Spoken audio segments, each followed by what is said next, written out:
जय हिंद दोस्तों, कैसे हो आप सभी। मैं प्रीति सिंह एक बार फिर स्वागत करती हूँ आप सभी का अपने चैनल EPS बाय प्रीति सिंह पर। दोस्तों, कल दिवाली सभी की बहुत अच्छी बनी होगी, तो कल मैंने क्लास नहीं ली थी। मैंने सोचा एक दिन की बच्चों को छुट्टी दे देती हूँ। सभी की होती है, लाइब्रेरी हो, कोचिंग सेंटर हो, तो मैंने भी सोचा कि क्यों एक दिन में क्या हम पहाड़ तोड़ देंगे। उनकी चलो छुट्टी मनाते हैं।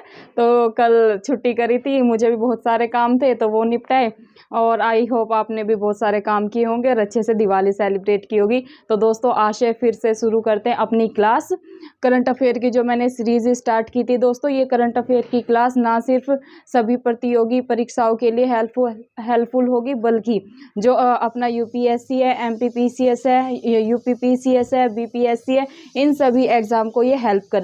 तो सभी मेरे दोस्त जो इन एग्ज़ाम से रिलेटेड अपनी तैयारी कर रहे हैं, तो सभी को ये करंट अफेयर की क्लास देखनी है और इससे अपनी हेल्प लेनी है और अपनी तैयारी को आगे बढ़ाना है। तो दोस्तों, शुरू करते हैं आज की क्लास। मैंने करंट अफेयर के जो महत्वपूर्ण प्रश्न है वो लिए, जो कि अभी हाल ही में एग्जाम हुए उनमें देखने को मिले हैं। पूरा एनालाइज करके मैं आपको ये आज करंट अफेयर करा रही हूँ। तो ये आपको अच्छे से तैयार कर लेने हैं ताकि जो आने वाले एग्जाम है उनमें आपकी हेल्प हो।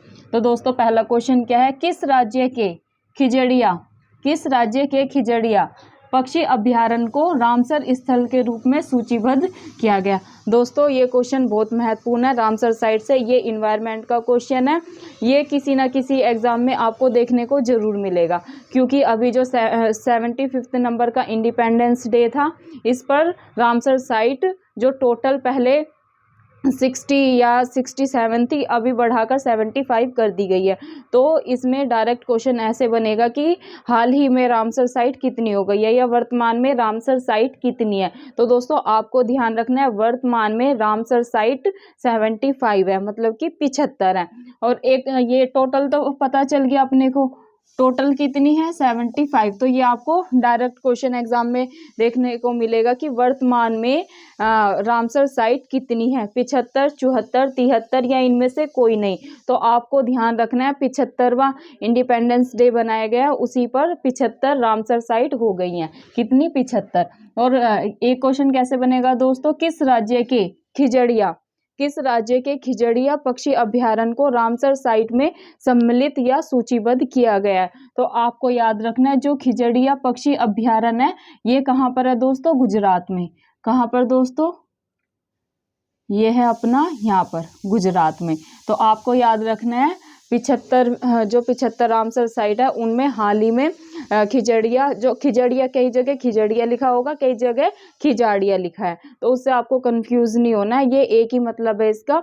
तो आपको ध्यान रखना है, जो खिजाड़िया पक्षी अभ्यारण्य है वो कहाँ पर सम्मिलित किया गया, किस स्टेट में सम्मिलित किया, तो गुजरात का जो खिजड़िया अभ्यारण्य है उसे हाल ही में रामसर साइट में सम्मिलित किया गया। तो ये दोस्तों 2-3 डायमेंशन से जैसे भी क्वेश्चन बनेगा मैंने आपको करा दिया, तो इसको हमें तैयार कर लेना है।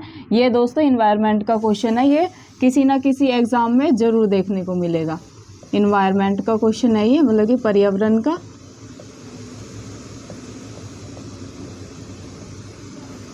दोस्तों, जो पर्यावरण टॉपिक है, ये पर्यावरण यूनिट अपनी ऐसी होती है, इससे करंट से रिलेट कर ही क्वेश्चन बनते हैं। तो जैसे ये रामसर साइट है, ये सभी एग्ज़ाम चाहे वो स्टेट PCS के हो, इवन UPPCS, UPSC, जो UPSC है वो वर्ल्ड की सबसे टफेस्ट एग्जामिनेशन मानी जाती है, उसमें भी ये क्वेश्चन बनेगा ही बनेगा, क्योंकि रामसर साइट वहाँ पर भी इन्वायरमेंट का जो यूनिट है, एक पूरी जो पेपर फर्स्ट है हमारा, उसमें ये इन्वायरमेंट का टॉपिक आता है। तो उसमें रामसर साइट से, उसमें भी ऐसे दोस्तों करंट से रिलेट करके देंगे। मैंने आपको बता रखा है, UPSC जैसे कि टॉप एग्जामिनेशन है, तो उसमें स्टेटमेंट और ज़्यादा बढ़ाकर दे देते हैं। तो उसमें जैसे कि ये खिजाड़िया सम्मिलित हुआ है, एक और नया सम्मिलित हुआ है, तो ये इन 2 को दे देंगे, या 3-4 और ऑप्शन में दे देंगे। पूछेंगे कि इनमें से कौन सा हाल ही में रामसर साइट में सम्मिलित हुआ है, तो उसमें स्टेटमेंट दोस्तों बहुत ज़्यादा आती है, जैसे 4 से 5 स्टेटमेंट देखने को मिलती है, A B C D। तो बस यही अंतर होता है, बाकी जो और कॉम्पिटिटिव एग्जाम है उसमें स्टेटमेंट कम होती है। जैसे कि डायरेक्ट ही पूछ लेंगे, SSC वगैरह के एग्जाम होते हैं कि हाल ही में रामसर साइट कितनी हो गई है, तो उसकी संख्या पूछ लेंगे, तो आपको याद रखनी है 75। तो सेकंड कैसे बनेगा कि हाल ही में रामसर साइट में कौन सूचीबद्ध किया गया है? खिजाड़िया दे देंगे, 3-4 और ऑप्शन में दे देंगे, तो आपको याद रखना है खिजाड़िया सम्मिलित हुआ है। ये पूछेंगे जी जो खिजाड़िया पक्षी अभ्यारण्य है ये कौन से स्टेट में है? तो आपको याद रखना है ये है गुजरात में। कहाँ पर दोस्तों? ये है गुजरात में। नेक्स्ट क्वेश्चन पे मूव करते हैं दोस्तों। अब देखो आपको पता है कि प्रीति मैम कैसे पढ़ाती है 360 डिग्री से। अब मैंने जितने भी रामसर साइट से क्वेश्चन मतलब पूछे गए हैं अभी जो एग्जाम हुए थे उनमें, और जो आने की संभावना है वो करा दी है, तो आप ये अच्छे से कर लेना अपना तैयार। अब नेक्स्ट क्वेश्चन पे मूव करते हैं जो कि है दोस्तों गणतंत्र दिवस परेड सन 2022 में किसको या किसका सर्वश्रेष्ठ राज्य झांकी के रूप में चयन हुआ? क्या है दोस्तों? गणतंत्र दिवस परेड सन 2022 में किसका सर्वश्रेष्ठ राज्य की मतलब सर्वश्रेष्ठ राज्य सर्वश्रेष्ठ झांकी, सर्वश्रेष्ठ झांकी जैसे इतनी सारी झांकी निकलती है परेड में, तो उसमें सबसे अच्छी कौन सी झांकी है मतलब सर्वश्रेष्ठ सबसे अच्छी झांकी का खिताब किसको मिला है? तो आपको ध्यान रखना है ये है उत्तर प्रदेश की झांकी को। क्या दोस्तों? उत्तर प्रदेश की झांकी को। दोस्तों ये क्वेश्चन पक्का यूपीपीसीएस में पूछा जाएगा क्योंकि ये स्टेट का स्पेशल है, तो अपने को जो स्टेट के स्पेशल है वो भी क्वेश्चन साथ साथ करते चलना है, ताकि हम लास्ट में जब हमारा जैसे जून में एग्जाम है अपनी फरवरी मार्च में रिवीजन करें और चीजें हमसे माइंड से स्किप ना हो। तो आपको याद रखना है गणतंत्र दिवस परेड सन 2022 में किसको सर्वश्रेष्ठ राज्य झांकी के रूप में चुना गया? तो आपको ध्यान रखना उत्तर प्रदेश की झांकी। क्या दोस्तों? उत्तर प्रदेश की झांकी। मूव करते हैं दोस्तों नेक्स्ट क्वेश्चन पे जो कि है सन 2021 में भारत के सबसे बड़े व्यापारिक भागीदारी के रूप में शीर्ष स्थान हासिल किया। क्या है दोस्तों? सन 2021 में भारत के सबसे बड़े व्यापारिक भागीदार के रूप में शीर्ष स्थान मतलब कि सबसे बड़ा स्थान हासिल किया, तो ये है दोस्तों यूएसए। यूएसए भारत का सबसे बड़ा व्यापारिक भागीदार बन गया। क्या याद रखना है दोस्तों? यूएसए जो है भारत का सबसे बड़ा व्यापारिक भागीदार बन गया है। उसमें 3-4 ऑप्शन में होंगे कि भारत का सबसे बड़ा भागीदारी देश कौन बन गया है सन 2021 में। चीन देंगे। कंफ्यूजन दोस्तों चीन और अपना यूएसए में ही होता है। कई दोस्त सोचेंगे कि चीन सबसे बड़ा भागीदारी देश है भारत का, तो ऐसा नहीं है। सन 2021 में सबसे बड़ा भागीदारी भारत का बन गया यूएसए, तो आपको ये ध्यान रखना है। तो ये क्वेश्चन भी हमें किसी न किसी एग्जाम में अपने देखने को जरूर मिलेगा। मूव करते हैं दोस्तों नेक्स्ट क्वेश्चन पे जो कि है पुस्तक से क्वेश्चन है golden boy Neeraj Chopra. Golden boy Neeraj Chopra, golden boy Neeraj Chopra पुस्तक किसने लिखी? क्या है दोस्तों? गोल्डन बॉय नीरज चोपड़ा पुस्तक किसने लिखी? आपको पता है अभी जो भी ये काफ़ी चर्चा में थे नीरज चोपड़ा, तो आपको इनकी पूरी डिटेल पता होगी। नहीं पता है तो मैं इनकी पूरी डिटेल बता दूंगी कि किस खेल में इन्हें गोल्ड मेडल मिला है, ये गोल्ड मेडलिस्ट बने हैं, कितने मतलब कब से ये गेम खेल रहा है, किस स्टेट से बिलोंग करते हैं, तो इनके बारे में पूरी जानकारी मैं अपनी दूसरी करंट अफेयर की जो क्लास लूँगी उसमें दे दूँगी आपको।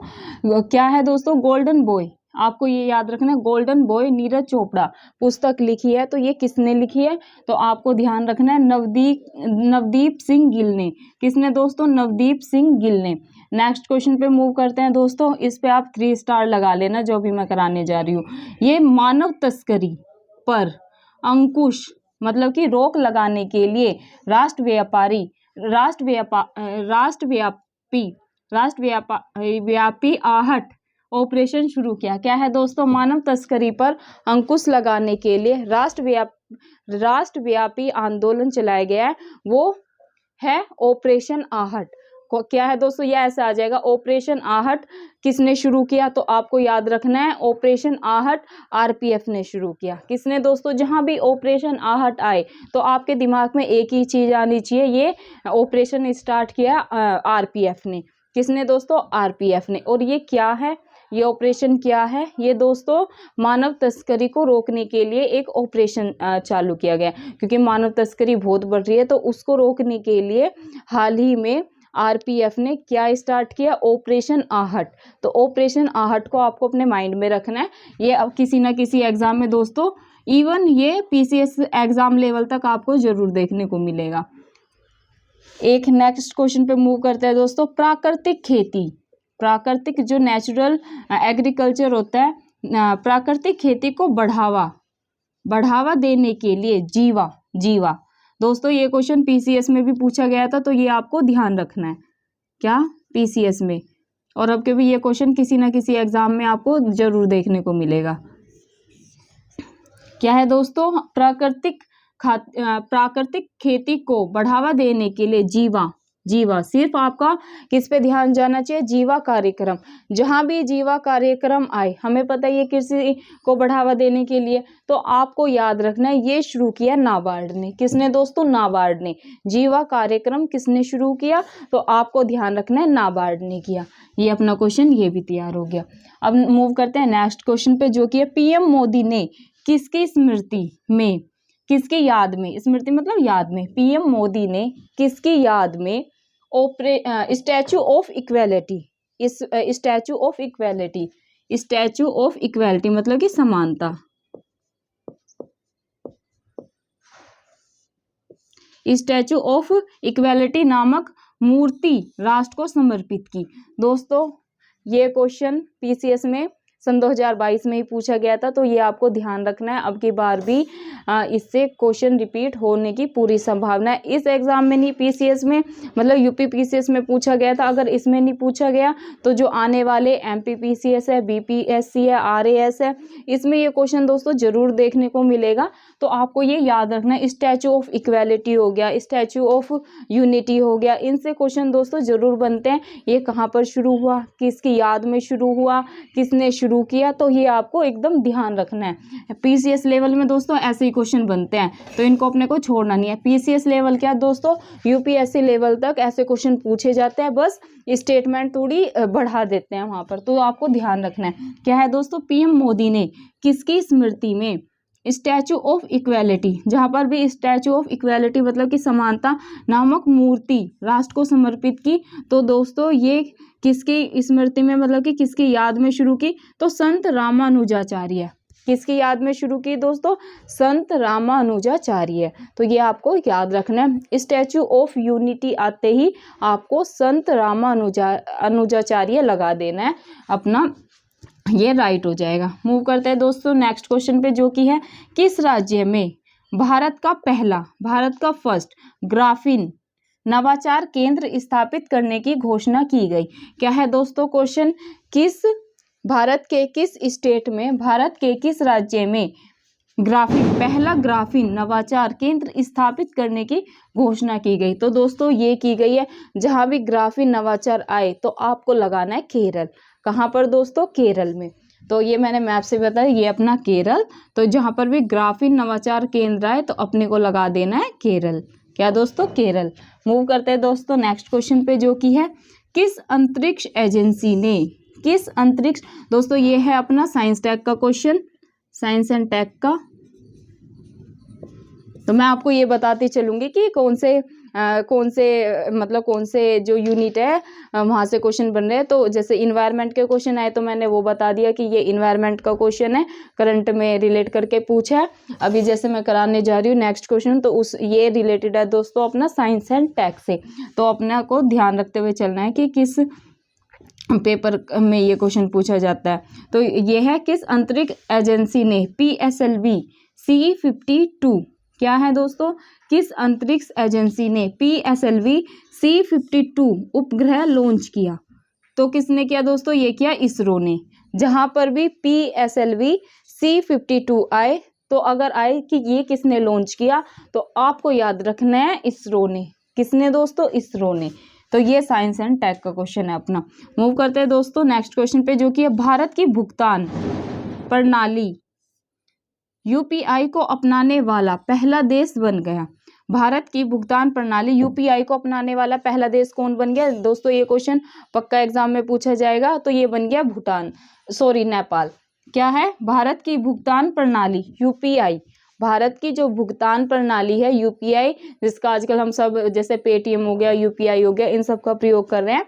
तो इसमें है कि अपनाने वाला पहला देश पूछा गया, पहला देश बन गया है। तो आपको ध्यान रखना है ये बना है नेपाल। तो ये आपको ध्यान रखना है। नेक्स्ट क्वेश्चन पे मूव करते हैं दोस्तों, जो कि है मेरी पॉलिसी मेरे हाथ। क्या है दोस्तों, मेरी पॉलिसी मेरे हाथ अभियान किस मंत्रालय द्वारा शुरू किया गया?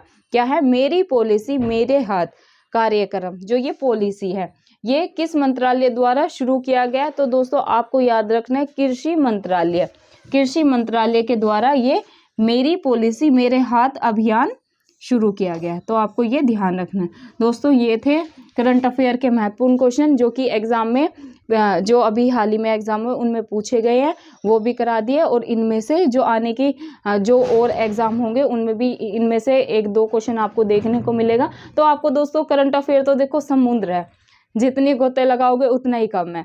तो करंट अफेयर तो ऐसी है दोस्तों, हमें तैयार करते ही रहना चाहिए, क्योंकि कहाँ से पूछ ले कुछ आइडिया नहीं होता है।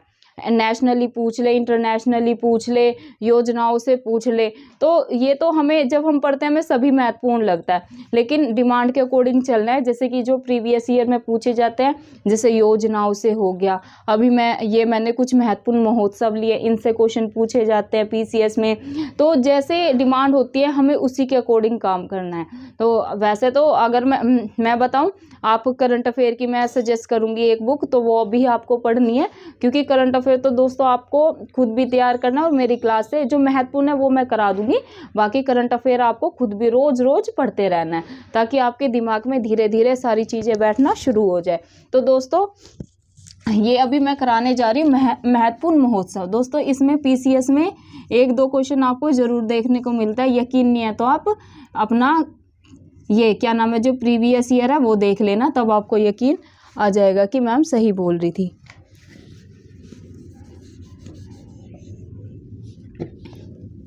ये दोस्तों पीसीएस लेवल में कहाँ से क्वेश्चन बने हैं वो मैं बताने जा रही हूँ, मतलब कौन से महोत्सव से बने हैं। पहला ही है दोस्तों हॉर्नबिल।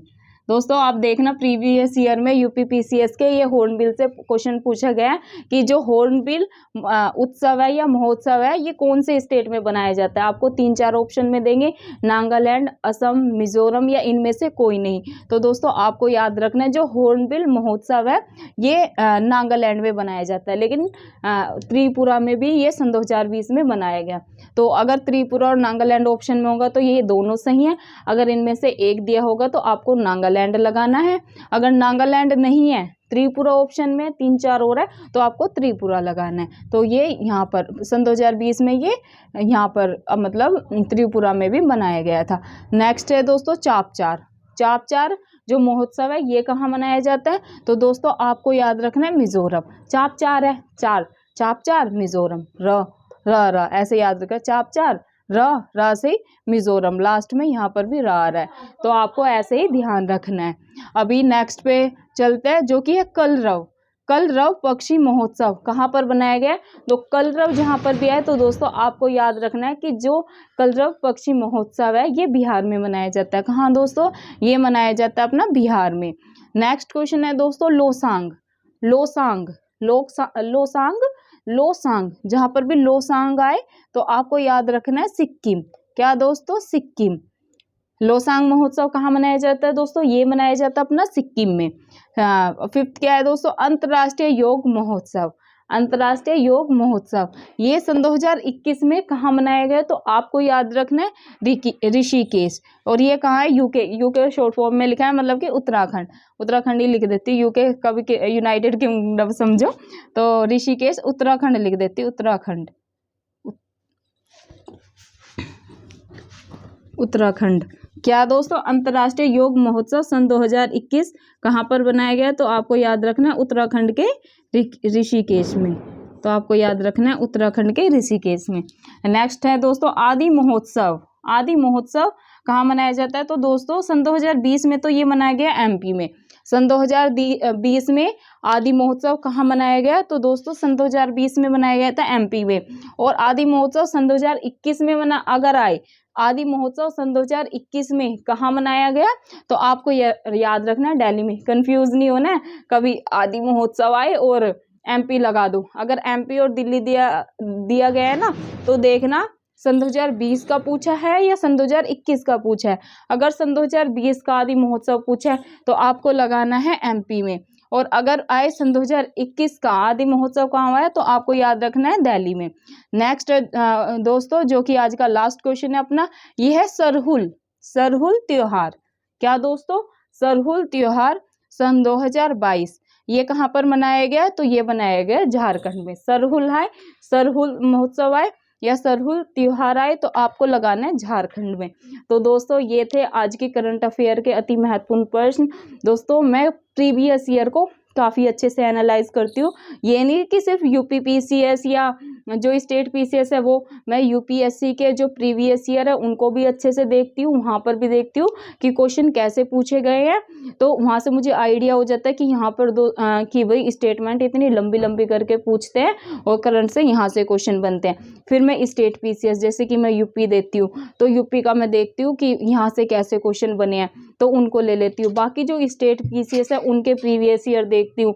और बाकी जैसे जैसे अभी दिल्ली पुलिस के एग्ज़ाम हुए थे तो वो भी यूट्यूब पे देखती रहती हूँ कि यहाँ पर करंट अफेयर में कैसे क्वेश्चन पूछे। तो दोस्तों मैं यही बता रही हूँ आपको कि मैं अपने करंट अफेयर के ऐसे क्वेश्चन डिज़ाइन करती हूँ कि ये ना सिर्फ पीसीएस यूपीएससी को लेवल को कवर करेंगे बल्कि जो ऑल कॉम्पिटिटिव एग्ज़ाम है उसको भी कवर करेंगे। और जैसे कवर आपको पता है मैं कैसे समझाती हूँ, जैसे यूपीएससी में बहुत लंबी लंबी स्टेटमेंट करके पूछते हैं तो मैं वो भी समझा देती हूँ कि भाई ऐसे क्वेश्चन बनते हैं यूपीएससी में, तो अपने को एकदम अपने कॉन्सेप्ट क्लियर रखने हैं। और जैसे और ऑल कॉम्पिटिटिव एग्जाम है तो इसमें फैक्चुअल चीज़ें पूछी जाती है, मतलब कि डायरेक्ट क्वेश्चन पूछ लेंगे। जैसे कि पूछ लेंगे हॉर्नबिल महोत्सव कहाँ मनाया जाता है, तो हमें पता है कि भाई नागालैंड, अगर त्रिपुरा हुआ तो त्रिपुरा में। तो यहाँ पर सिर्फ ये अंतर होता है। तो दोस्तों ये थी आज की क्लास करंट अफेयर की। आई होप इसको देखकर आपको काफ़ी मदद मिलेगी। दोस्तों एक रिक्वेस्ट और करना चाहती हूँ, करंट अफेयर के जो मेरे फ्रेंड्स हैं वो बहुत कम क्लासेस अटेंड करें, तो आपको इनको देखना है, ये नहीं कि लास्ट के लिए रखना है। अभी मैं भी सोचूं कि मैं लास्ट में करंट अफेयर करा दूंगी। ये करंट अफेयर कराने का दोस्तों यही उद्देश्य है कि हम आधा आधा घंटा निकालें रोज और अपनी चीज़ों को साथ साथ तैयार करते चले, क्योंकि दोस्तों एंड के लिए हमें कुछ नहीं छोड़ना है। सिचुएशन का कुछ पता नहीं चलता कि अभी अच्छी चल रही है, अभी हम ज़्यादा घंटे पढ़ाई कर पाते हैं, एंड में हमें इतने घंटे मिले, क्योंकि कब क्या हो जाए कुछ नहीं पता। क्या पता हमें उतना टाइम ना मिल पाए, कुछ फैमिली में दिक्कत हो जाए या वैसे कुछ दिक्कत हो जाए, अपनी हेल्थ खराब हो जाए। तो अपने को रोज अपनी चीज़ें तैयार करके चलना है, लास्ट के लिए कुछ नहीं छोड़ना है। बस ये रखो कि जून में पेपर है, अपने को मार्च तक सब कुछ कवर कर लेना है। बस अप्रैल का और मई का ये रखो कि रिवीजन करनी है। बस अपना करंट अफेयर भी तैयार है, सीसेट भी तैयार है, जीएस भी तैयार है, बस फटाफट पेज पलटने हैं और अपना चीज़ें दोहराते चलना है। कोई भी एग्जाम हो दोस्तों यही रणनीति होनी चाहिए। एंड के लिए आप ये ना छोड़े कि करंट अफेयर है यार लास्ट में देख लेंगे। करंट अफेयर जो लास्ट की होती है, जो चीज़ अपडेटेड होती है उनको अपडेट कर लें, बाकी जो चीज़ें हैं उनको तो लेकर चलें। क्योंकि ये तो है नहीं कि 2-4 महीने की करंट अफेयर आनी है। कोई भी एग्जाम हो उसमें 1 से 1.5 साल की करंट अफेयर पूछते हैं दोस्तों, और किसी किसी एग्जाम में तो 2-2 साल पीछे की करंट अफेयर पूछ लेते हैं। तो आपको साथ साथ करंट अफेयर लेकर चलनी है। ये मेरी आपसे रिक्वेस्ट है कि रोज आपको करंट अफेयर को 1 घंटा देना ही देना है। मतलब चीज़ें आप माइंड में बैठाते चलो कि आखिरकार देश दुनिया में हो क्या रहा है। एकदम से करोगे ना तो बर्डन नहीं होना है, फिर टेंशन हो जाएगी, तैयारी नहीं है करंट अफेयर। क्योंकि करंट अफेयर का दोस्तों मैंने पहले भी बताया, यूपी पीसीएस में 30 से 35 जो क्वेश्चन होते हैं उनका रोल है। बात 1-2 नंबर की नहीं है, बात पूरे आप 30 भी छोड़ो, 25 तो आने ही आने हैं। 30 मैं वो लगा के बोल रही हूँ जैसे कि इन्वायरमेंट के हो गए, इकोनॉमी के हो गए, तो ऐसे करके ये 30-35 क्वेश्चन बन जाते हैं करंट अफेयर से।